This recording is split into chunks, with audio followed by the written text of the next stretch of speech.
প্রিয় ভাইরা আমার, এখানে নিয়ে এসেছেন আমাদেরকে যিনি, তিনি কে? জোরে বলেন না, তিনি কে? সুস্থ রেখেছেন যিনি, তিনি কে? তাকান, একজন মানুষ প্রতিদিন 23,040 বার চোখের পলক ফেলে। 23,040 বার বিনা চার্জে এই চোখের পলক যিনি ফেলানোর তৌফিক দিয়েছেন, তিনি কে? মোবাইলে চার্জ শেষ হয়ে যায়, গাড়িতে তেল গ্যাস শেষ হলে গাড়ি চলে না। মানুষের পেটে যদি ক্ষুধার যন্ত্রণা থাকে, সে মানুষ কোনো কাজ করতে পারে না। সবকিছু দুনিয়ার জিন্দেগিতে আপনি খেয়াল করে দেখবেন পরিসমাপ্তি কিন্তু আছে। কিছু জিনিস আল্লাহ সুবহানাহু ওয়া তাআলা রেখে দিয়েছেন, জন্মের পর থেকে যে চালু হয়েছে আজ পর্যন্ত বন্ধ হয় নাই, বিনা চার্জে, একমাত্র আল্লাহর ইশারায়। ঠিক কিনা ভাইরা? মানুষ নিয়ন্ত্রণ করে না। দেখেন, একটা হৃৎপিণ্ড আল্লাহ তাআলা আপনাকে দিয়েছে। এই হৃৎপিণ্ডটা প্রতিদিন 1,00,000 বারের বেশি স্পন্দন দিচ্ছে, প্রতিদিন, পার ডে। প্রতিদিন 1,00,000 বারের বেশি হৃৎপিণ্ডটা স্পন্দন দিচ্ছে। যেদিন আপনার হৃৎপিণ্ডের স্পন্দন বন্ধ হয়ে যাবে, আপনার নামের শুরুতে মরহুম বসে যাবে, মানুষ আপনাকে লাশ বলবে। ঠিক কিনা ভাইরা?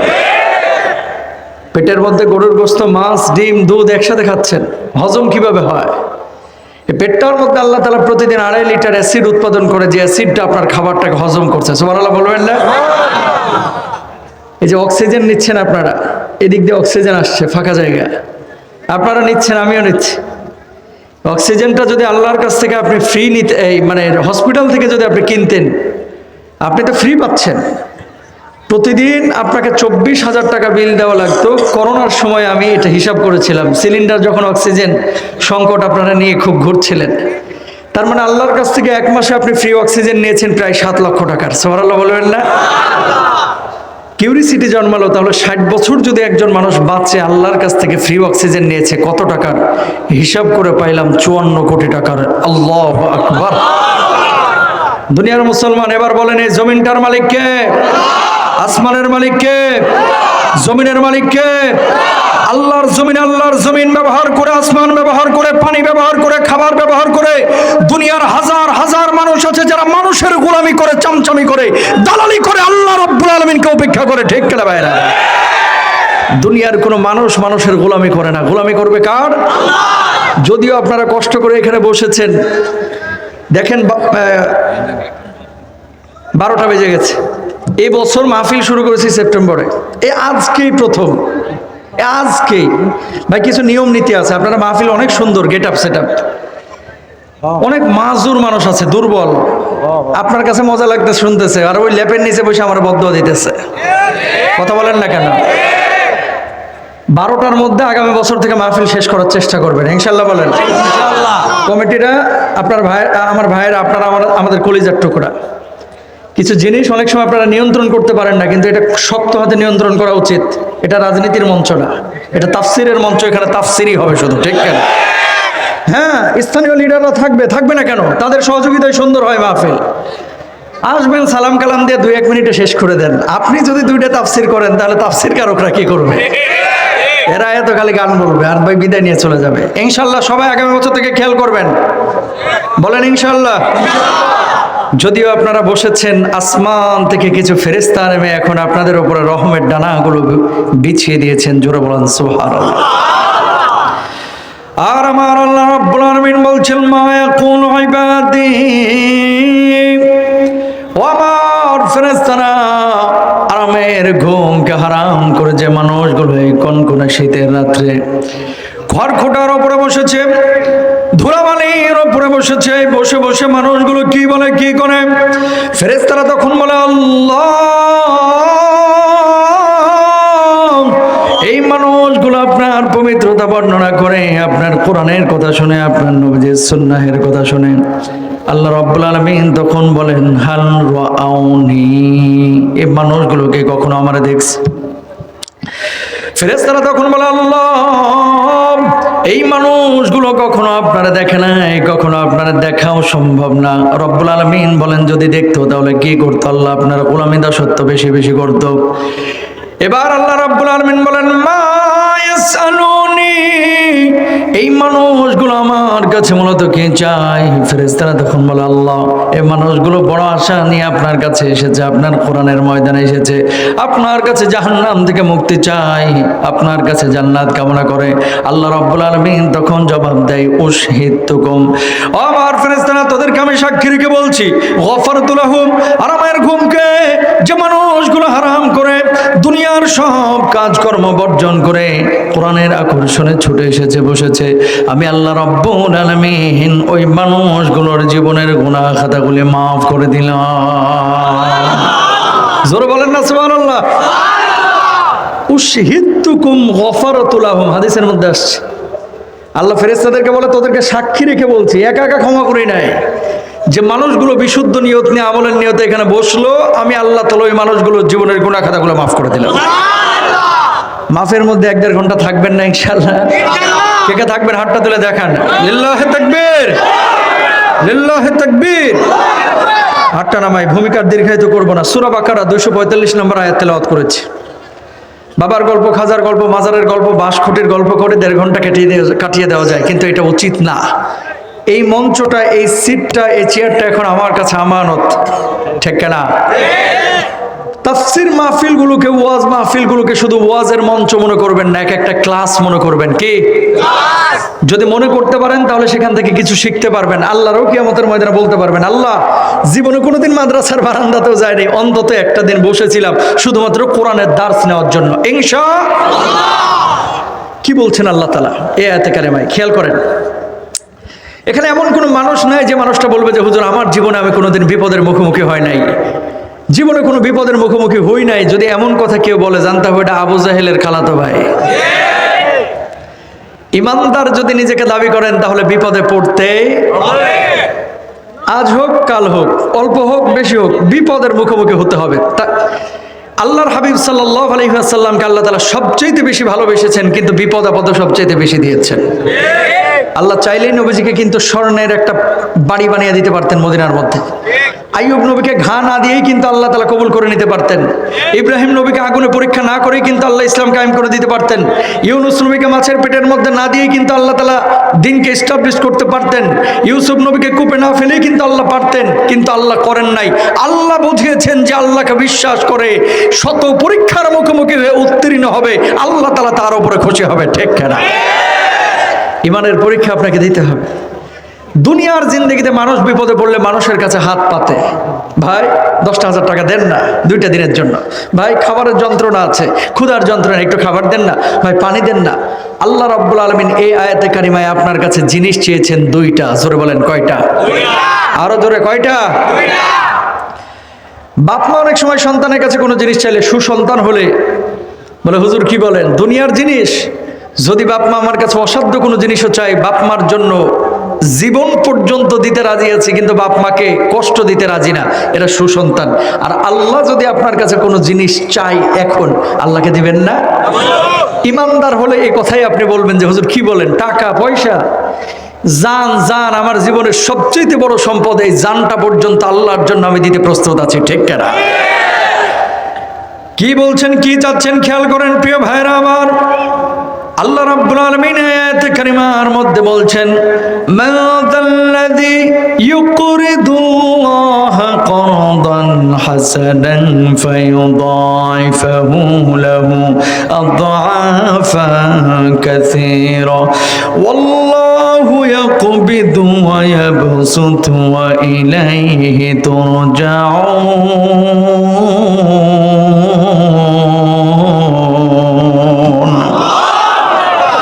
আল্লাহ রাব্বুল আলামিন বললেন, যে ব্যক্তি আল্লাহ রাব্বুল আলামিনকে ঋণ দিবে দুনিয়ার জিন্দেগিতে, কর্জা হাসানা দিবে, আল্লাহ রাব্বুল আলামিন কিয়ামতের ময়দানে ওই ব্যক্তির জন্য দ্বিগুণ বদলার ব্যবস্থা করবেন, 3 গুণ বদলার ব্যবস্থা করবেন, বহুগুণ বদলা বাড়ায় দিবেন।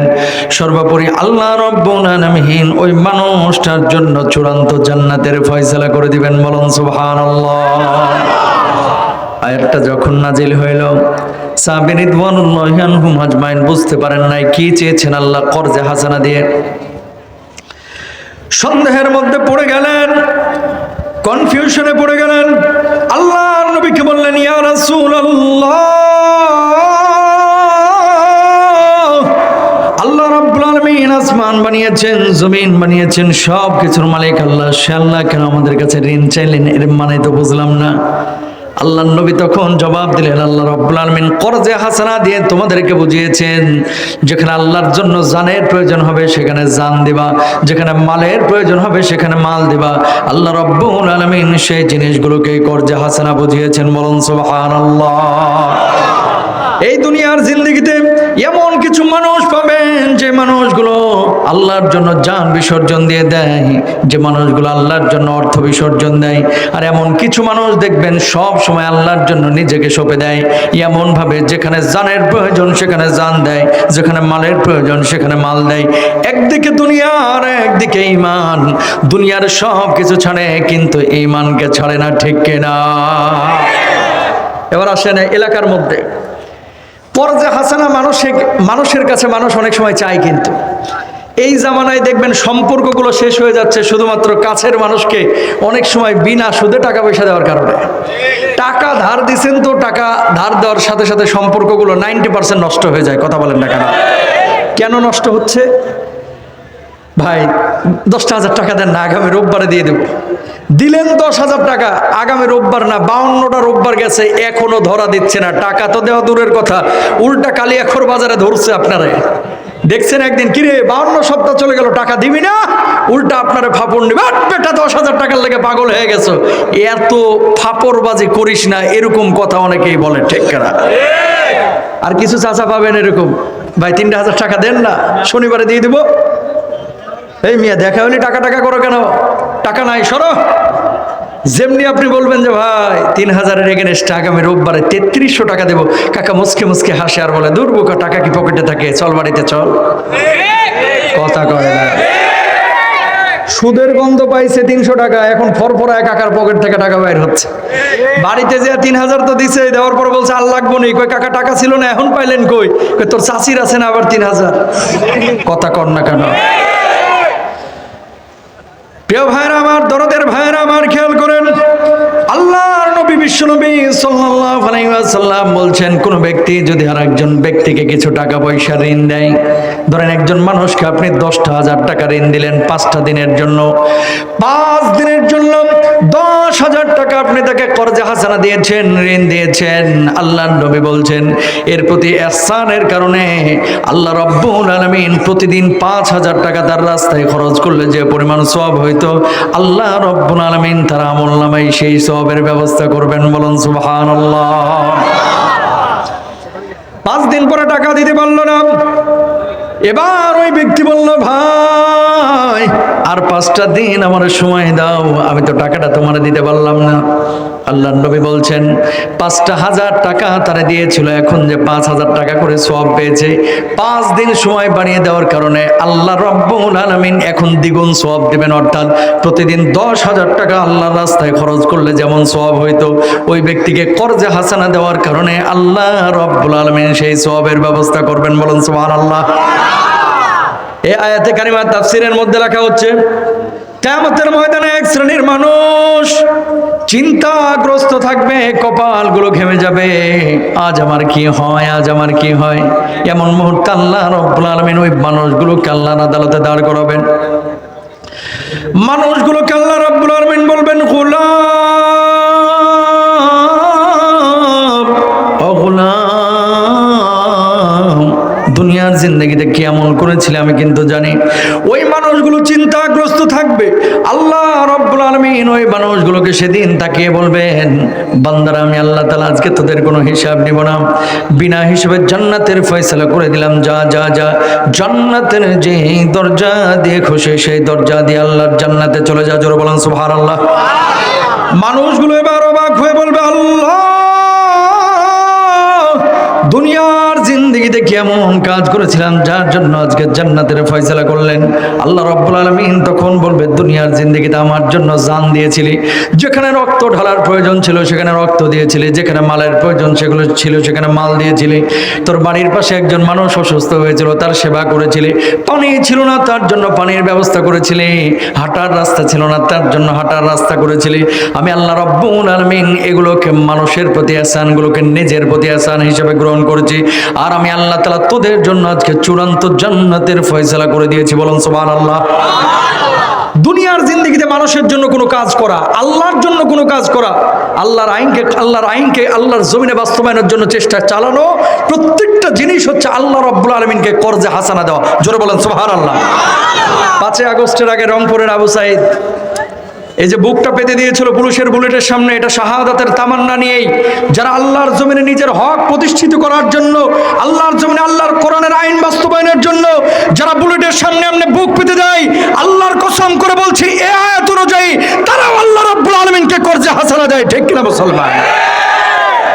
কিন্তু নবীজির একটা হাদিসের বাস্তব প্রতিচ্ছবি এখন দেখা যাচ্ছে। কি? নবীজি বলেছেন কিয়ামতের আগে মসজিদে মুসল্লির সংখ্যা বাড়বে কিন্তু ইমানদারের সংখ্যা কমবে। এই জামানা চলছে, সেই জামানা। বলবেন হুজুর এটা আবার কেমন কথা? এটা আবার কেমন কথা? তাকিয়ে দেখেন, এলাকার মধ্যে মসজিদের সামনের কাতারে নামাজ পড়ে কপালে 6 ইঞ্চি কালো দাগ, মাগার এখনো সুদের মায়া ছাড়তে পারলো না। আছে না নাই? হজ করেছে 3 বার, উমরা করেছে 11 বার, বড় হাজী সাহেব, কিন্তু আপন বোনের সম্পদটা এখন পর্যন্ত বুঝিয়ে দিল না, যে বাপের ভিটা থেকে পাইতো, বাপের সম্পত্তি থেকে ওয়ারিসি সূত্রে পাইতো। বোনের সম্পদগুলো এখনো বুঝিয়ে দিল না। এদিকে বড় হাজী সাহেব হয়ে বয়ে রয়েছে, সামনের কাতারে নামাজ পড়ে, অথচ নাস্তিক মুরতাদ কাফেরদের সাথে কাঁধে কাঁধ মিলিয়ে আল্লাহর জমিনের বিপক্ষে, কোরআনের বিপক্ষে অবস্থান নিয়ে আলেমদের নামে মিথ্যা মামলা দেয়। ঠিক না ভাই? আছে না না এরকম? তাকান, বুঝবেন কিন্তু কথাগুলো। নামাজ পড়া ফরজ, এই কোরআনে আল্লাহ তাআলা বলেছেন। জোরে বলেন কোথায়? নামাজ ফরজ আছে কোথায়? রোজা ফরজ আছে কোথায়? হজ ফরজ, যাকাত ফরজ কোথায়? যেই কোরআনে আল্লাহ তাআলা নামাজ ফরজ করেছেন, যেই কোরআন আল্লাহ রোজাকে ফরজ করেছেন, যেই কোরআন আল্লাহ হজ যাকাতকে ফরজ করেছেন, ওই কোরআনে আল্লাহ রাব্বুল আলামিন আল্লাহর জমিনে আল্লাহর আইনকে বাস্তবায়নকে ফরজ করেছেন। ওই কোরআনে আল্লাহ সুদকে হারাম করেছেন। ওই কোরআনে আল্লাহ মোহরানা দিয়ে বউ আনতে বলেছেন। ওই কোরআনে আল্লাহ আরেকজনের আইন ঠেলা জমি দখল করতে না বলেছেন। অথচ এই জিনিসগুলো মানে না, শুধু মানে নামাজ, রোজা, হজ, যাকাত, 4-5টা বিষয়কে মানুষ ইসলাম মনে করে বর্তমান জামানায়। ঠিক না? এজন্য নবীজি বলেছেন ইউসবিহুর রাজুল মুমিনা ওয়া ইউমসি কাফিরা, সকালবেলায় থাকবে মুমিন, সন্ধ্যাবেলায় হয়ে যাবে কাফের, সন্ধ্যাবেলায় থাকবে মুমিন, সকালবেলায় হয়ে যাবে কাফের। এই জামানা চলতেছে, সেই জামানা। তাকান, আয়াতটা যেদিন নাজিল হইল, পরবর্তী দিন আবু বকর রাদিয়াল্লাহু তাআলা গিয়েছে মদিনার বাজারে। ফ্ল্যাশটা বন্ধ করেন, ফ্ল্যাশ লাইট। মদিনার বাজারে যাওয়ার পর আবু বকর সিদ্দিক রাদিয়াল্লাহু তাআলা দাঁড়াইছে কোনাতে। ইয়াহুদি এক কোনা থেকে ঠেস মেরে মেরে আবু বকররে বলতেছে, কি গো আবু বকর, তোমার নবী এতদিন বলল তোমার আল্লাহ নাকি সব কিছুর মালিক, তোমার আল্লাহ আবার মানুষের কাছে ঋণ চাচ্ছে, এটা আবার কেমন আল্লাহ? তার মানে তোমার আল্লাহ একটা ফকির, তোমার আল্লাহ একটা মিসকিন। নাউজুবিল্লাহ বলবেন না? আল্লাহর আয়াতের অপব্যাখ্যা করে যেমনি ফকির মিসকিন বলেছে, আবু বকরের কলিজায় আগুন জ্বলে উঠছে। নরম মেজাজের আবু বকর তো, নরম মানুষ গরম হইলে কিন্তু রুখা মুশকিল হয়ে যায়। যেমনি বলছে তোমার আল্লাহ ফকির, আবু বকর গরম হয়েছে, খবরদার, আমার গালি দিচ্ছিস দে, আমার বাপ মারে গালি দিচ্ছিস দে, আমার আল্লাহর আয়াতকে এবং কোরআনের আয়াতকে অপব্যাখ্যা করে ফকির মিসকিন বলবি, আমি আবু বকর কিন্তু হাত গুটে বসে থাকবো না। আল্লাহু আকবার। দ্বিতীয়বার আবার বলছে তোমার আল্লাহ ফকির, তৃতীয়বার আবার বলছে তোমার আল্লাহ ফকির, এই আয়াতের অপব্যাখ্যা করে। এবার যাইবি কই? ডান হাতটা তুলে আবু বকর কই সেই ইহুদির গালে থাপ্পড় বসায় দিছে। সুবহানাল্লাহ বলেন। এবার ইহুদি গালের মধ্যে হাত দিয়া আল্লাহর নবী বিশ্বনবী সাল্লাল্লাহু আলাইহি ওয়াসাল্লামের বালের দিকে দিলেন, দৌড় যাওয়ার পরে বললেন, ওগো মুহাম্মদ সাল্লাল্লাহু আলাইহি ওয়াসাল্লাম, কি শেখান আপনি সাহাবীদেরকে? কি শেখান, কি শেখান আপনি সাহাবীদেরকে? কি হয়েছে? আপনার সাহাবীরা তো ইহুদি ধরে ধরে মারে। কে মেরেছে তোমাকে? কয় আপনার আবু বকর মারছে। আল্লাহর নবী বললেন, আমি বিশ্বাস করি না আমার আবু বকর কাউকে অন্যায় ভাবে মারতে পারে না। ডাকেন আপনার আবু বকরকে। আল্লাহর নবী এবার ডাক দিলেন, আবু বকর, কি শুনলাম তোমার নামে তুমি নাকি ইহুদিরে মারছো? আবু বকর জবাব দিলেন, ইয়া রাসূলুল্লাহ, এই জালেম এমন একটা অন্যায় করেছে যে অন্যায়ের কারণে তারা আমি মারতে বাধ্য হয়েছি। কি অন্যায় করেছে গো নবীজি? গতদিন যে আয়াতটা নাজিল হয়েছে, আয়াতের অপব্যাখ্যা করে একবার না দুইবার না, আল্লাহ যে আমাদেরকে জান আর মাল দিয়ে কর্জে হাসানা দিতে বলেছেন, এই আয়াতের অপব্যাখ্যা করে 3-3 বার সে আল্লাহকে ফকির মিসকিন বলে গালি দিয়েছে, এই জন্য আমি মারছি। আল্লাহ নবী আবার ইহুদিকে বললেন, ইহুদি তুই নাকি আমার আল্লাহকে গালি দিয়েছিস? ইহুদি জবাব দিল, না না না, আপনার আবু বকর মিথ্যা কথা বলছে, আমি আল্লাহরে গালি দিই নাই। কি আবু বকর, তুমি নাকি মিথ্যা কথা বলতেছো? আবু বকর জবাব দিলেন, ইয়া রাসূলুল্লাহ, ঈমান আনার পর থেকে আবু বকরের জবান দিয়ে কোনোদিন মিথ্যা কথা বাইর হয় নাই গো নবীজি, কোনোদিন মিথ্যা কথা বাইর হয় নাই, আমি সত্য কথা বলতেছি। আপনি তো আমার সিদ্দিক উপাধি দিয়েছিলেন, মেরাজের পরে সর্বপ্রথম স্বীকৃতি আমি দিয়েছিলাম, আপনি তো আমার সত্যবাদী উপাধি দিয়েছিলেন। ওগো আল্লাহর নবী, আমি সত্য বলছি।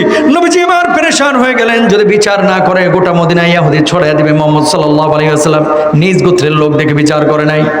ও আবু বকর, ও জান্নারে গালি দিয়েছে, ওই জায়গায় কোনো সাক্ষী আছে নাকি?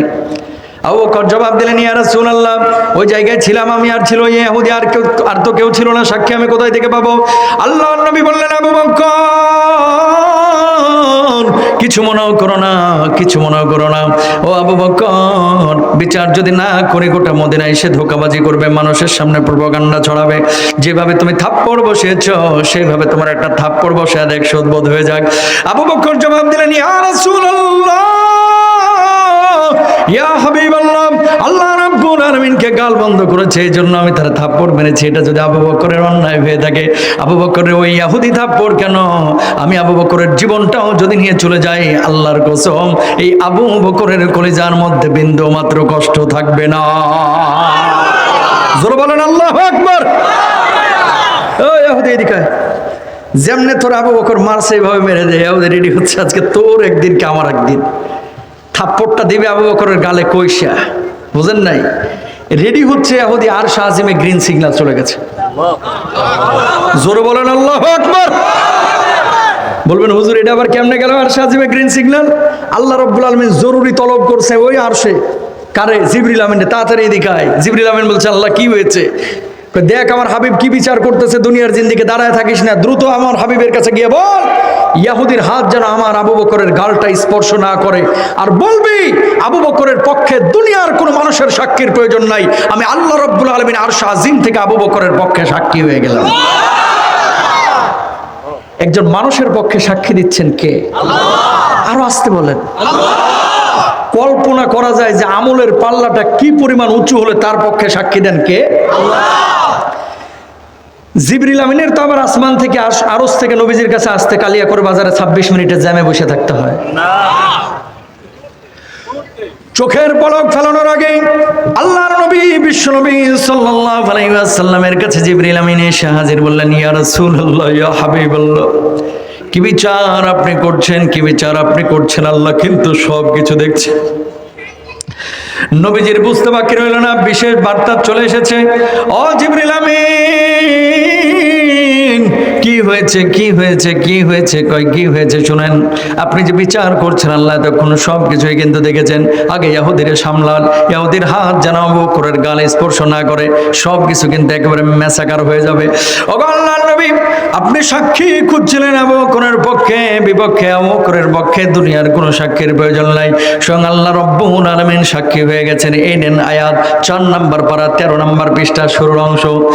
লাকাদ সামিআল্লাহু কাওলাল্লাযীনা ক্বালু ইন্নাল্লাহা ফাকীরুন ওয়া নাহনু আগনিয়া।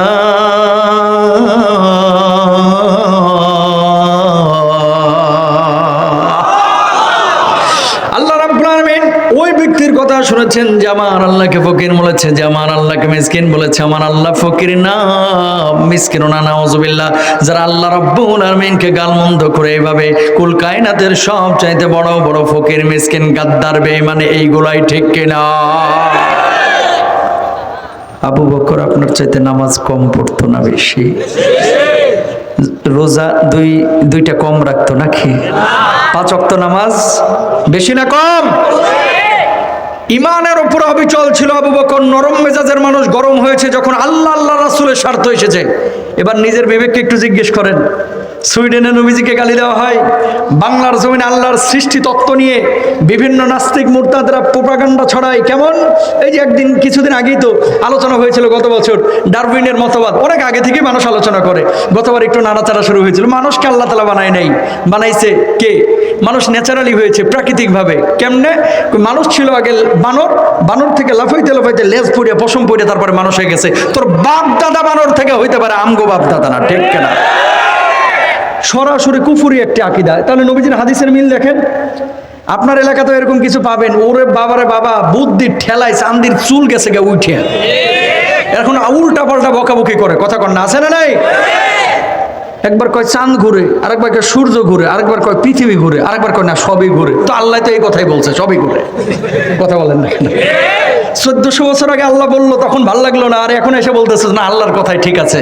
ও মুসলমান, এবার আসেন আপনার এলাকায় অনেক নামাজি পাবেন, যে নামাজিরা দেখবেন নামাজ পড়তে রাজি আছে, হজ্জে যাইতে বলেন প্রতি বছর যাইতে রাজি আছে, ওমরা মাশাআল্লাহ রমজান মাসে সবার আগে হাজির। কিন্তু যদি বলা হয় কোরআনওয়ালাদেরকে ভোটটা দেন, ওই জায়গায় রাজি না, কথা বলেন না কেন?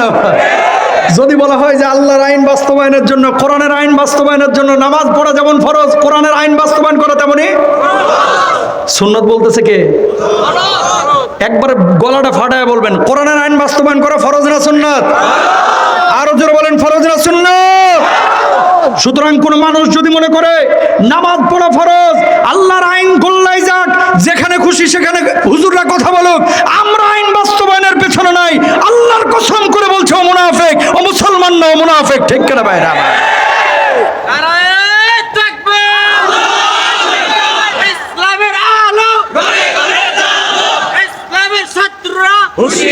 প্রিয় ভাইরা আমার, প্রিয় ভাইরা আমার, কোরআন থাকলে লাভ না ক্ষতি, একবার বিবেক খাটায় বলেন তো। দল আপনি যেটাই করেন এটা আপনার ব্যক্তিগত ব্যাপার, এটা দলীয় কোনো মাহফিল না, আমি সেটা বলতেছি না।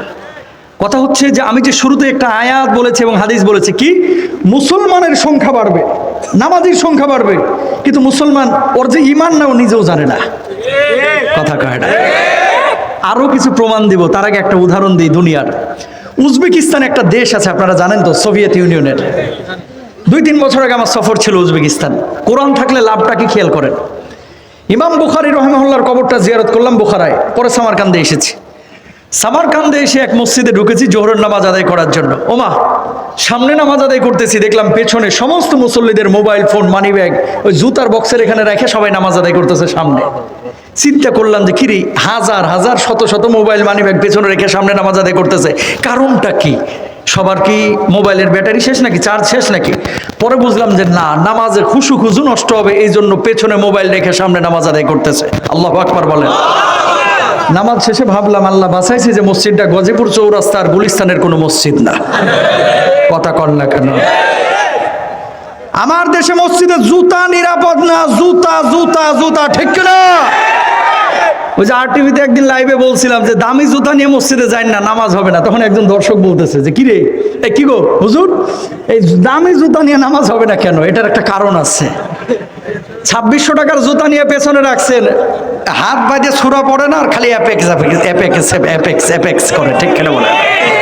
বাটা বাটা করে জিকির করে নামাজের মধ্যে, যে নিল না থাকলো, আছে না গেছে, কথা কন না কেন?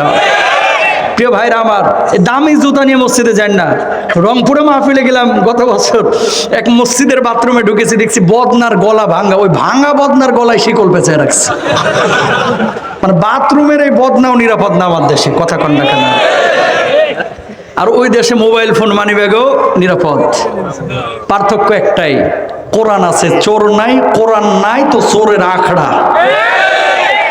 150 টাকা চুরি করার জন্য গাছের সাথে বাইন্ধে আপনারা পিটান, ওই যে কালিয়া করে হিরণচিগুলা ধইরা ওরে ঘুষায়, ভাই মারতেছে। অটো নিয়ে 3 জন যাচ্ছে বা রিক্সায় যাচ্ছে, কি হয়েছে গো? কই ভাই 150 টাকা চুরি করেছে, চোর ধরে মারতেছে, কই যাই 2টা ঘুষি মেরে আসি। কথা বুঝেন নাই? 150 টাকার চোরকে মারতে ভালোই লাগে, আর এলাকার 150 কোটি চুরি করে বেগম পাড়ায় বাড়ি করেছে, এর আবার সার সার করে সালামও দেয়। কোরআন না থাকলে 150 টাকার ফিসকে চোরের বিচার হবে, কোরআন না থাকলে 150 কোটি চোরের বিচার হবে না। এই জামানা চলতেছে সেই জামানা, ঠিক করে ভাইরা? তাহলে এই চোরের বিচারের জন্য কোরআন দরকার আছে না নাই?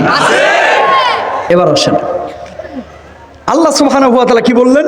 আল্লাহর জন্য জান দেওয়া, মাল দেওয়া। এই জান আর মাল দেওয়ার জন্য আগে ঈমানটাকে বিশুদ্ধ করতে হবে, আকীদা বিশুদ্ধ করতে হবে। কি বলবো, এই দেশের মানুষের ধর্মীয় আবেগ বেশি, ধর্মীয় জ্ঞান কম। এই জন্য লালনের মাজারে গিয়ে অনেকে জান্নাত খোঁজে। কিছু বাবা আছে না, এই গাঁজা নিয়ে ডলতেছে, এরাও বলে জান্নাতি। সারাদিন গাঁজা সেবন করতেছে, এটাও বলে জান্নাতি। এটা জান্নাতিরা, এটা ভণ্ডামি, ঠিক কিনা? প্রিয় ভাইরা আমার, খেয়াল করেন আল্লাহ রাব্বুল আলামিন কি বলছেন? সুম্মা খালাকনান নুতফাতা আলাকাতান ফাখালাকনাল আলাকাতা মুদগাতান ফাখালাকনাল মুদগাতা ইযামান ফাকাসাউনাল ইযামা লাহমা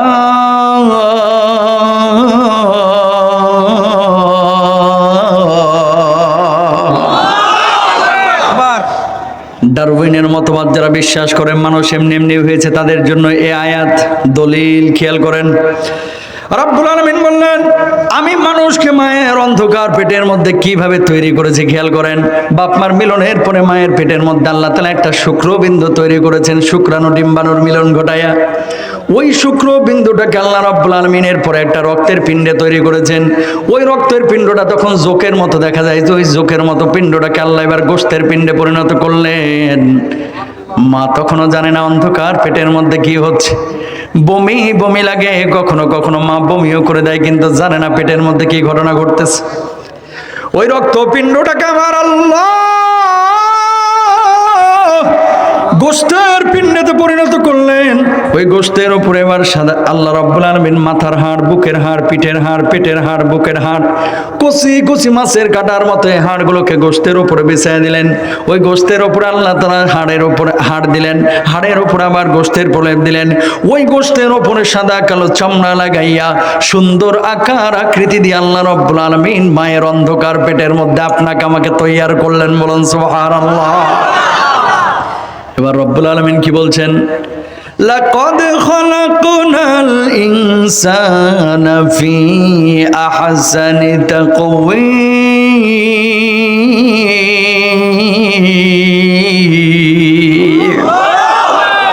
সুন্দর আকার আকৃতি দিয়ে মানুষকে আমি আল্লাহ তাআলা বানিয়েছি। ও দরদের ভাইরা আমার, একটু মনোযোগ দিয়ে খেয়াল করেন। 5টা আঙ্গুল আল্লাহ রাব্বুল আলামিন আপনারা দিয়েছেন, যদি 3টা আঙ্গুল দিতেন খাবারের লোকমা কিন্তু ধরতে পারতেন না। বুঝবেন কিন্তু কথাগুলা। দেখেন সুন্দর আকার আকৃতি দিয়ে যে আল্লাহ তাআলা বলতেছেন আমি মানুষকে বানাইছি। ইবনে কাসির রাহিমাহুল্লাহ এটার ব্যাখ্যা করতেছেন। চোখটাকে খেয়াল করেন, একটা চোখ, দুইটা চোখ পাশাপাশি না দিয়ে এক চোখ এখানে, আরেকটা যদি মাথার পিছনে দিত ভালো লাগতো? নাকটাকে যদি মুখের উপরে না দিয়ে যদি আপনার নিতম্ব দেশের উপরে দিত তাহলে কেমন লাগতো? ভাল লাগতো? নাকটাকে এখানে না দিলে আপনি কিন্তু খাবারের ঘ্রাণ পাইতেন না। গাজীপুরের রসমালাই আর চমচম খায় কিচ্ছু বুঝতেন না, ও মাটি খাইতেছেন না মিষ্টি খাইতেছেন, ও ফিলিংসই থাকতো না, ঠিক না? সুন্দর আকার আকৃতি দিয়ে আল্লাহ বানাইলো। এবার আসেন, বাচ্চা যখন পেটের মধ্যে আসলো, 3 মাস হয়ে যাচ্ছে, মা পেটটা ভার ভার লাগে, বাচ্চা এখনো নড়ে না, এখনো নড়ে না। কখনো কখনো বাচ্চা হয় বাপের মতো, কখনো হয় মায়ের মতো, ব্যাখ্যা আছে তাফসীরের মধ্যে। বিশেষ মুহূর্তে যখন বাপ মা একান্ত সম্পর্ক স্থাপন করে, যদি বাপেরটা আগে নির্গত হয় তাহলে বাচ্চাটা হয় বাপের মতো, যদি মায়েরটা আগে নির্গত হয় বাচ্চাটা হয় মায়ের মতো। জোরে সোরে বলেন সুবহানাল্লাহ। কখনো কখনো বাচ্চা হয়ে গেছে কালো, বাপ মা দুইজনে আপেলের মতো একেবারে টসটসে লাল, আর ছেলে হয়ে গেছে কালু চান। কথা বুঝেন নাই? কালা। মানুষ সন্দেহ করে যে কিরে বাপ মা এত ফর্সা, ছেলে এরকম হলো কেন? ইবনে কাসির রাহিমাহুল্লাহ এটাও ব্যাখ্যা করেছেন, জেনেটিক্যাল একটা বিষয় আছে এখানে। কি? যে এর দাদা, দাদার বাপ অথবা তার বাপ, নানি বা নানির মা বা তার মা কেউ একজন তার মতো ছিল, এই জন্য আল্লাহ তাআলা তার চেহারাটা এরকম বানিয়ে দিয়েছেন। জোরে বলেন সুবহানাল্লাহ। প্রিয় ভাইরা আমার খেয়াল করেন, তাহলে আল্লাহ রাব্বুল আলামিন শুক্রবিন্দু থেকে একটা গোশতের পিণ্ড, গোশতের উপরে আপনার হাড়ের ফ্রেম লাগাইলেন, তারপরে গোশত আবার সাদা কালো চামড়া লাগাইলেন। এখন আল্লাহ রাব্বুল আলামিন মায়ের পেটের মধ্যে আপনার ভিতরে রূহটাকে দেয় নাই। আল্লাহ এবার ইশারা করলেন, ও রূহ ওই বাচ্চার কলিজার মধ্যে এবার সেটে যা। আল্লাহ যখন ইশারা করলেন, মায়ের ওই অন্ধকার পেট ভেদ করে, বাচ্চার বুক ভেদ করে হৃৎপিণ্ডের উপরে রূহটা যখন আঘাত করলো, হিট করলো, সঙ্গে সঙ্গে ওই বাচ্চাটা মায়ের পেটের মধ্যে পিলপিল পিলপিল করে নড়াচড়া শুরু করে দিল। বলুন আল্লাহু আকবার।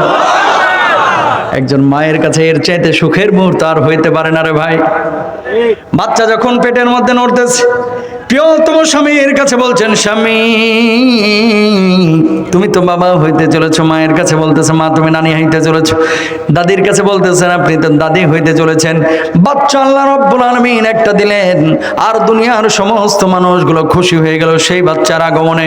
প্রিয় ভাইরা আমার, আল্লাহ রাব্বুল আলামিন এবার ফেরেশতাদেরকে বলতেছেন, ওই বাচ্চাটাকে পেটের মধ্যে রক্ষণাবেক্ষণ করতে হবে, একটা সাদা প্যাকেট ওর ভিতরে বানায় দাও।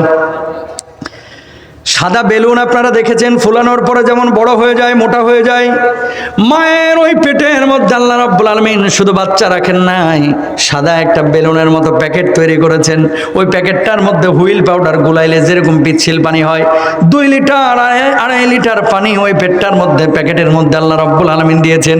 এরপরে বাচ্চাটাকে এখানে ভাসায় দিয়েছেন, মায়ের হাইজের রক্তটাকে বন্ধ করে ওই সন্তানের নারীর সঙ্গে মায়ের নারীটাকে মিলাইয়া মায়ের মুখের রুচি বানাইয়া আল্লাহ রাব্বুল আলামিন ওই মায়ের অন্ধকার পেটের মধ্যে, বাচ্চার পেটের মধ্যে খাবার সরবরাহ করেছেন। বলেন সুবহানাল্লাহ। এখানে একটা প্রশ্ন জাগে, কেন আল্লাহকে চিনেন? একটা প্রশ্ন জাগে যে প্যাকেটটা তৈরি করার দরকার কি ছিল? দেখেন, এখন না হলে ঘুষি মেরে আপনার থোতা ভস্কানো যায় না, আপনার মাথা ফাটানো যায় না। যখন পেটের মধ্যে 3 মাস 4 মাসের বাচ্চা ছিল, হাড্ডিগুলো ছিল একেবারে কচকচে, হাড্ডিগুলো ছিল নরম। মা তরকারি কাটে, মা ভাত রান্না করে, মা দৌড়ঝাঁপ করে, মা কাপড় খাচ্ছে, ওই বাচ্চার পেটের সাথে পিঠের সাথে মায়ের পিঠ মিলে হাড়গুলো চিপসের মতো মচমচ করে পেটের মধ্যে ভেঙে যায়। তো ঠিক কেনা? তো আল্লাহ তাআলা ওই ছোট্ট বাচ্চাটাকে ওই প্যাকেটের মধ্যে ঢুকাইয়া বাচ্চাটারে ভাসায়া দিলেন। কেন? এবার মা ডানে গেলে বাচ্চা একাই চলে আসে বামে, মা বামে গেলে বাচ্চা একাই চলে আসে ডানে, মা বসলে বাচ্চা চলে আসে উপরে, মা যখন শুয়ে থাকে বাচ্চা পেটের মধ্যে টুক টুক টুক টুক করে খেলাধুলা করে। সুবহানাল্লাহ বলেন না? আবিয়াতটা যেগুলো, এগুলো বুঝবে না, যেগুলো বিবাহিত এরা জানে এই ঘটনা। পোলাপান হাইসা লাল হয়ে গেছে, বিয়ে হয়ে যাবে, এই অভিভাবকরা তাড়াতাড়ি বিয়ে দিয়ে দিবেন ইনশাল্লাহ। বলেন আল্লাহ তাআলা সবাইকে বিয়ে তাড়াতাড়ি করার তৌফিক দান করুক, আমিন বলেন। এগুলো তোমাদেরও এক্সপিরিয়েন্স হবে। তাকাও, যারা অবিবাহিত এবং বিবাহিতরা জানেন, বউয়ের পেটে যখন বাচ্চা আসে, বাচ্চাটা যখন বড় হয়ে যায় 6 মাস 7 মাস, বাচ্চাটা কিন্তু নড়াচড়া করে এবং পেটের ওপর থেকে বোঝা যায়। মার কষ্ট হয় ভাই, কিন্তু মা বলে না। মার কষ্ট হয়, জানটা বের হয়ে যায়, মা স্বীকার করে না, এই কষ্টটাকে বুকের মধ্যে চাপা দিয়ে রাখে। কেন বলতেছে এই কথাটা? 10 মাস 10 দিন পরে মানুষ সর্বোচ্চ 46 ইউনিট ব্যথা সহ্য করতে পারে, কিন্তু মা 57 ইউনিট ব্যথা যন্ত্রণা সহ্য করে আপনার দুনিয়ার মুখ দেখাইছে। সুবহানাল্লাহ বলেন। এই যে 10 মাস 10 দিনের পুরো কাল পরিক্রমা এবং পুরা যে সিচুয়েশনটা নিয়ন্ত্রণ যিনি করেছেন তিনি কে? এখন এরা যে বলতেছে যে মানুষ বানর থেকে লাফাইতে লাফাইতে ন্যাচারালি হয়েছে, এই আকীদা বিশ্বাস যদি কারো থাকে তার ঈমান থাকবে, ঈমান থাকবে। দাড়ি রাখা শুরু করেছে কিছু যুবক এলাকার মধ্যে, কিছু চাচা দেখবেন চায়ের দোকান থেকে বসে বসে বাঁকা চোখের দিকে তাকায়, কি রে জামাত শিবিরে যোগ টোক দিছস কিনা? কথা কন না কেন? আগে নামাজ পড়তো না, এখন নামাজ পড়া শুরু করেছে, এখানেও সন্দেহের দৃষ্টিতে দেখে। টাকনুর নিচে আগে কাপড় পরতে, এখন উপরে পড়া শুরু করেছে, এটারও সন্দেহের দৃষ্টিতে দেখে যে কি ব্যাপার, এর মতি গতি তো ভালো ঠেকছে না। হিরঞ্চিগুলোরে সন্দেহ করে না, কিন্তু নামাজি হইলেই হেফাজতি নাকি জামাতি নাকি জেএমবি নাকি হরকতি নাকি তাহরিরি, কত ধরনের সন্দেহ। ও মুসলমান, গত 15 বছরে আমরা দেখেছি কোরআনের দার্স এবং হাদিসের দার্স এবং হালাকা চলছে, বিভিন্ন কিতাবাদি নিয়ে বসে আলোচনা করতেছে। ধরেন তাফহিমুল কোরআন পড়তেছে, বুখারী পড়তেছে, 20 জন মিলে গোল হয়ে মসজিদের বারান্দায় বসে আছে। হঠাৎ কেউ যে পিন মারছে পুলিশকে, পুলিশ এসে বলতেছে, গোয়েন্দারা এসে বলতেছে জিহাদি বই সহ 21 জন জঙ্গি গোপন বৈঠকের সময় আটক। কথা কন না কেন? 15টা বছর জঙ্গি নাটক সাজায় আজকে নিজেই জঙ্গির কারখানায় পরিণত হয়েছে। ঠিক না মুসলমান? কোরআনকে কেউ যদি বলে জঙ্গির বই, দাড়িকে কেউ যদি বলে জঙ্গির দাড়ি, টুপিকে কেউ যদি বলে জঙ্গির টুপি, জুব্বাকে কেউ যদি বলে জঙ্গির জুব্বা, কোটকে কেউ যদি বলে জঙ্গির কোট, হুজুরকে কেউ যদি বলে জঙ্গির হুজুর, 1000 বার এই কোরআনকে বুকে ধরে জঙ্গি হতে রাজি আছি, দাড়ি রেখে জঙ্গি হতে রাজি আছি, আল্লাহ রাসূলকে কষ্ট দিতে রাজি নয়। ঠিক কিনা মুসলমান?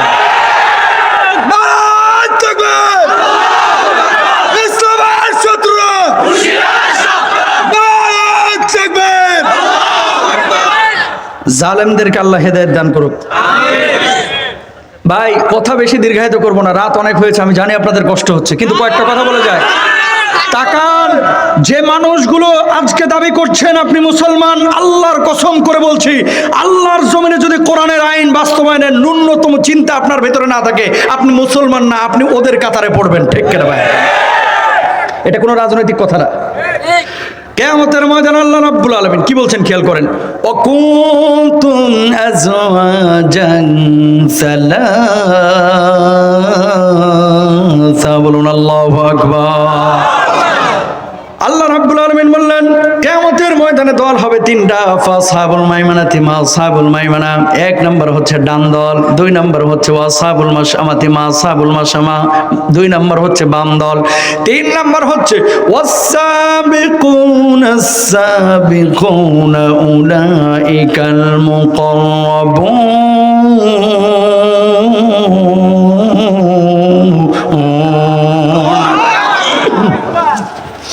কিয়ামতের ময়দানে আল্লাহ রাব্বুল আলামিন বললেন দল হবে তিনটা, একটা হচ্ছে ডান দল, আরেকটা হচ্ছে বাম দল, আরেকটা হচ্ছে আল্লাহর নৈকট্য প্রাপ্ত মুখোমুখি দল। এরা কারা? প্রিয় ভাইরা আমার, 21 দলীয় জোট থাকবে না, 4 দলীয় জোট থাকবে না, 11 দল থাকবে না। কিয়ামতের ময়দানে দল হবে তিনটা। ডানপন্থী দল কারা? এদের পরিচয় মুফাসসিররা দিয়েছেন। এক নাম্বার, তারা নামাজ রোজা করেছে, হজ যাকাত করেছে, ঈমান এনেছে, আল্লাহর জমিনে আল্লাহর আইন বাস্তবায়নের জন্য চেষ্টা চালিয়েছে, কোরআনের যে সমস্ত বিধিবিধানগুলো আল্লাহ দিয়েছে সব বিধিবিধানগুলো মেনে চলেছে। আল্লাহ রাব্বুল আলামিন কিয়ামতের ময়দানে মানুষগুলোর মৃদু হিসাব নেবেন, আরশের ডান পাশে মানুষগুলো অবস্থান করবে। আল্লাহ রাব্বুল আলামিন সামান্য হিসাব নিকাশ নেওয়ার পরে মানুষগুলোকে বলবে, বান্দারে যা যা যা, জান্নাতের যেই দরজা দিয়ে খুশি সেই দরজা দিয়ে আমি আল্লাহ রাব্বুল আলামিনের জান্নাতে চলে যা। জোরে বলেন সুবহানাল্লাহ। তাহলে নামাজ পড়া দরকার আছে না নাই? হজ যাকাত রোজার দরকার আছে না নাই? যৌতুক নেওয়ার দরকার আছে না নাই? কেউ যদি বলছে যে আছে, তাহলে চান্দি ফাটাইলাম। কথা কন না কেন? আল্লাহ যেটা বলে কোরআনে, আফাতুমিনুনা বিবাদিল কিতাবি ওয়া তাকফুরুনা বিবাদ। আমাদের নেচার কি জানেন? এখন বাইছা বাইছা মাসালাগুলো আমরা গ্রহণ করি, বাইছা বাইছা বিধান মানি। কথা কয় না। আর কত উদাহরণ দেব, তাকান। লাউ খাওয়া সুন্নাত, মিষ্টি খাওয়া সুন্নাত, দুপুরে ভাত খাই একটু ঘুমানো সুন্নাত। এ বদমাশ, এই সুন্নাতগুলো তোর চোখে পড়ে, আল্লাহর জমিনে আবু সাঈদের মতো বুক পেতে দেওয়া বুলেটের সামনে প্রয়োজনে দিন কায়েমের জন্য, অধিকার কায়েমের জন্য এই সুন্নত খুঁজে পাস না কা? কথা বলেন ঠিক না? বাইছা বাইছা সুন্নতগুলোকে ফিটিং করে, এই সুন্নতগুলো গেল কোথায়? আরেকজন মানুষকে খাওয়ার সময় দস্তরখানে নেওয়া, এটা যে সুন্নত, এই সুন্নত গেল কোথায়? মানলে পুরোটা মানেন, অর্ধেক মুসলমান, অর্ধেক হিন্দু, অর্ধেক খ্রিস্টান, এরকম মুসলমান হওয়া যাবে না। 2 নম্বর দল ওয়াসহাবুল মাশআমাতি মা আসহাবুল মাশআমা, ওই মানুষগুলো যারা বামপন্থী, কিয়ামতের ময়দানে বাম জায়গায় থাকবে, আরশের বাম পাশে। এরা কারা? নামাজ পড়ে নাই, রোজা করে নাই, হজ করে নাই, যাকাত দেয় নাই, ইসলাম ফলো করে নাই। প্রিয় ভাইরা আমার, 3 নম্বর দল হচ্ছে ওয়াসাবিকুনা সাবিকুন, এরা আল্লাহর নৈকট্যপ্রাপ্ত মানুষ। এরা কারা? স্পেশাল মুসলমান। এই মানুষগুলো আল্লাহর জমিনে আল্লাহর আইনকে বাস্তবায়ন করেছে, নামাজ পড়েছে, রোজা করেছে, হজ করেছে, যাকাত দিয়েছে, জিহাদের ময়দানে চলে গেছে, যুদ্ধক্ষেত্রে গিয়ে নিজেদেরকে বিসর্জন দিয়েছে, শহীদ হয়েছে। আল্লাহ রাব্বুল আলামিন এই মানুষগুলোকে কিয়ামতের ময়দানে দাঁড় করাবেন আর বলবে, বান্দারে আজকে আমি আল্লাহ রাব্বুল আলামিন তোদের কোনো হিসাব নেব না, সবার আগে ওই নবীর সাথে তোরা হাসতে হাসতে জান্নাতে ঢুকে যা। আরো হাসতে পারেন সুবহানাল্লাহ। এবার সিদ্ধান্ত আপনাকে নিতে হবে, আপনি কি ডানপন্থী হবেন না ওয়াসাবিকুনা সাবিকুনের মধ্যে হবেন? হয় নৈকট্যপ্রাপ্ত হবেন, মানে ওই যে মুখোমুখি দলে থাকবেন, অথবা আপনি ডানপন্থী থাকবেন। মুখোমুখি দলে হওয়ার জন্য স্পেশাল মুসলমান হওয়া লাগে, এটা সবাই পারে না। এই বাংলার জমিনে কিছু মুসলমান আছে জেলে যাইতে ভয় পায়, আর কিছু মুসলমান আছে ফাঁসির কাস্টে যাইতেও ভয় পায় না। মুমিনের ঈমান হচ্ছে এরকম, দিনের প্রয়োজনে, কোরআনের প্রয়োজনে, যেখানে যখন যেভাবে প্রয়োজন নিজেকে সে উৎসর্গ করে দেবে। ঠিক না? এরা হচ্ছে ওয়াসাবিকুন আস-সাবিকুন। ডোন্ট মাইন্ড ভাই, এখানে আইন শৃঙ্খলা বাহিনীর অনেক ভাইরা থাকতে পারেন। আমাদের এই বাংলাদেশের অনেক যুবকদেরকে, তরুণ তরুণীদেরকে এবং মুরব্বীদেরকেও 15-16 বছর ধরে পশ্চিমা বিশ্বের একটা ট্যাবলেট খাওয়ানো হয়েছে। ট্যাবলেটটা কি? জিহাদ আর জঙ্গিবাদ, একই ট্যাবলেট, এক খাইয়া গুলায় ফেলে। এখন জিহাদকেও জঙ্গিবাদ মনে করে, জঙ্গিবাদকেও জিহাদ মনে করে। ঠিক কিনা ভাই? কিন্তু এই জিহাদ আর জঙ্গিবাদ কি এক জিনিস? ইসলামে জিহাদ আছে না নাই? কেমন মুসলমান আমরা তাকান তো। আমর ইবনুল আস ঈমান আনে নাই, তখন কাফের, তখনও ঈমান আনেন নাই, পরে ঈমান আনছে। আব্দুল্লাহ জুলবাজাদেন কাফের, তখনও ঈমান আনেন নাই, নবীজির সামনে এসে বসে থাকে। তো সাহাবীরা এইভাবেই করে, এই বেটা ঈমান আনো না, এই নবীজির সামনে বসে থাকো কা। ওনার কথাগুলো শুনলেই ভালো লাগে, মুখ থেকে যেন এক একটা মুক্তার দালা বাইর হচ্ছে। এখন ঈমান আনে নাই। আল্লাহু আকবার বলেন। আব্দুল্লাহ জুলবাজাদেন চাচা মুশরিক, বড় মূর্তি পূজারী, মূর্তি বানায় ওই চাচা, মূর্তি পূজক চাচার ভাতিজা এসে ওর কাছেই বড় হয়েছে, নবীজির কাছে বসে থাকে। কি গো ঈমান আনো না, মুহাম্মদ সাল্লাল্লাহু আলাইহি ওয়াসাল্লামের সামনে বসে থাকো কেন? কয় ভাই ওনার দরবারে আসলে, ওনার সামনে বসলে যদিও ঈমান আনে নাই, বুকটা শীতল হয়ে যায়, কলিজাটা ঠান্ডা হয়ে যায়, এর লাগা ঈমান আনে নাই তাও সামনে এসে বসে থাকে। আল্লাহু আকবার বলেন। আমর ইবনুল আস যখন একদিন বসে আছে, তখন ঈমান আনেন নাই। নবীজির কাছে যখন কোরআনের আয়াত নাজিল হইতো, মৌমাছির মতো গুনগুন আওয়াজ শুরু হয়ে যেত। হঠাৎ নবীজি মাথা নিচু করলেন, গুনগুন আওয়াজ শুরু হয়ে গেছে, সূরা নাজিল হচ্ছে। কি সূরা? সূরা আসর। সবাই জানেন আপনারা, ওয়াল আসরি ইন্নাল ইনসানা লাফি খুসর ইল্লাল্লাযিনা আমানু ওয়া আমিলুস সালিহাত ওয়া তাওয়াসাউ বিল হাক্কি ওয়া তাওয়াসাউ বিস সাবর। সব মানুষ ক্ষতির মধ্যে আছে, চার শ্রেণী মানুষ ছাড়া: যারা ঈমান এনেছে, যারা সৎ কাজ করেছে, যারা ধৈর্য ধারণ করেছে, যারা সৎ উপদেশ মানুষকে দিয়েছে। এই মানুষগুলো কিয়ামতের ময়দানে জান্নাতে যাবে। সুবহানাল্লাহ। আয়াত সূরাটা যখন নাজিল হলো, আমর ইবনুল আস কাফের, শোনার সাথে সাথে সূরাটা মুখস্থ করে ফেলছে। ঠিক ওই সময় জীবিত ছিল মুসাইলামাতুল কাজ্জাব, যে নিজেকে খোদা, এই নবী দাবি করেছিল যে মুহাম্মদ সাল্লাল্লাহু আলাইহি ওয়াসাল্লাম এটা হচ্ছে মিথ্যা নবী, নাউজুবিল্লাহ, আমি হচ্ছে সত্য নবী। তো আমর ইবনুল আসের সাথে আবার মুসাইলামাতুল কাজ্জাবের বন্ধুত্ব ছিল। পরবর্তী দিন গেছে মুসাইলামাতুল কাজ্জাবের কাছে। কি গো মুসাইলামাতুল কাজ্জাব, এই সাহাবীদের, আবু বকরদের নবীর কাছে দেখি প্রতিদিন একদিন দুই দিন পর পরই সূরা আসে, আয়াত আসে, তুমি যে নবী দাবি করছো, তোমার কাছে কি সূরা টুরা আসে না? মুসাইলামাতুল কাজ্জাব জবাব দিচ্ছে, আমার কাছে আসে, আমি মানুষের সামনে বলি না। কিছু চাপাবাজ এলাকাতেও কিন্তু আছে, কথা কন না কেন? দলিলে পারে না, যুক্তিতে পারে না, তর্কে পারে না, কোরআন হাদিসের রেফারেন্সে পারে না, দলিল একটা লাকুম দিন হুকুমলিয়া দিন, কথা কয় না। আর মিথ্যাগুলোকে এত সুন্দর করে বুঝায় বুঝায় মিথ্যাগুলোকে প্রকাশ করে যেন বাপ রে বাপ গত রাতে জান্নাত থেকে পালায় আসছে। সাংবাদিক দেখলে এত সুন্দর করে মিথ্যা কথাগুলো গুছায় বলে যেন মিথ্যার উপরে রাজশাহী বিশ্ববিদ্যালয় থেকে পিএইচডি করছে। এত ভালো গুছায় মিথ্যা বলতে পারে। এখন অবশ্য দিল্লিতে আছে, এখানে নাই। আছে কোথায়? এখানে কিন্তু নাই, ওখানে কিন্তু আছে। আমি যে কথাটা বলতে যাচ্ছি, দেখেন আমর ইবনুল আস তখনও কিন্তু ঈমান আনে নাই। তিনি কি ছিলেন? কাফের। কি?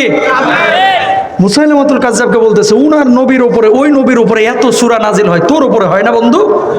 কারণ তুমিও কাফের, উনিও কাফের। কয় আমার উপরে হয়, আমি মানুষের সামনে বলি না। কয় শুন, কালকে একটা সূরা আসলো মুহাম্মদ সাল্লাল্লাহু আলাইহি ওয়াসাল্লামের উপরে, ভাই এই সূরাটার অর্থে আমার জানটা ঠান্ডা হয়ে গেছে। কয় সত্যি নি? কয় হ। কয় একটু শোনা না, আমার একটু শোনা দেখি।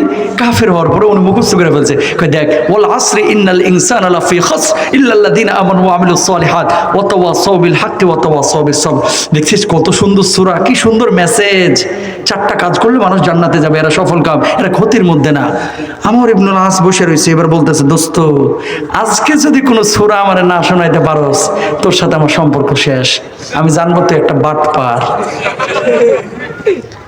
দোস্ত এত বড় কথা, তুই একটু ওয়েট কর, দেখি আমার কাছে গত রাতে যে সূরাটা আসছে, এই সূরাটা আমি একটু মনে করে লই। মাথাটা নিচু করে একটা সূরা বানাইতেছে। কতক্ষণ পরে মাথা উঁচু করে বলতেছে, আমার উপরে গতকাল একটা সূরা নাজিল হয়েছে, কাউরে বলি নাই, শুধু তোরই বললাম, কিন্তু খবরদার কাউরে কইস না, কইলে তো আবার ধরা খাইব। কই দোস্ত বল বল, তাড়াতাড়ি বল। কই ইয়া আবরো আবরো ফাইন্না মান তালাহু দুনানা সদরা সদরা। হে খরগোশের বাচ্চা, তোর কানগুলো ছোট, তোর লেঞ্জাটা ছোট, তোর পাগুলো ছোট, তোর পেটটা মোটা, এটা বলে সূরা। হে খরগোশের বাচ্চা, তোর কান ছোট, তোর পা ছোট, তোর লেজ ছোট, তোর পেটটা মোটা, এটা বুঝি সূরা। ইবলিসও সেদিন মনে হয় দাঁত কেলায় হাসছিল। কথা বলেন না কেন? আমর ইবনুল আস কতক্ষণ পরে মাথা উঠিয়ে বলতেছে, বাপ রে বাপ, কি সূরা একটা বানাইছস, এটা বুঝি সূরা।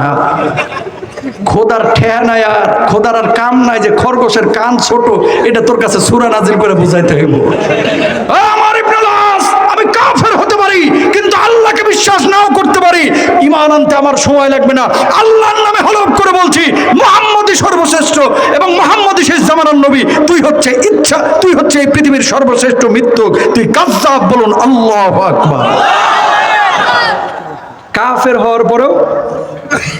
হওয়ার পরেও সত্য কথাটাকে অবলীলায় বলে ফেলেছে। এবার আপনার এলাকায় আসেন তো কালিয়া করে, কিছু লোক আছে 15 বছর হেই গ্রুপে ছিল, এখন খোলস চেঞ্জ করে হেই গ্রুপে। কথা কন না কেন? এখন আবার এদিকে চলে এসে ওই ব্যাটারি চালিত রিক্সাওয়ালাদের থেকে 20 টাকা খাওয়ার লেগে। আবার যখন জামাতের ভাইদের সাথে আসে, টুপি লাগায় আসে, আমি তোমাদের সাথেও আছি। এরশাদ চাচার দলের সাথে আমি তোমাদের সাথেও আছি।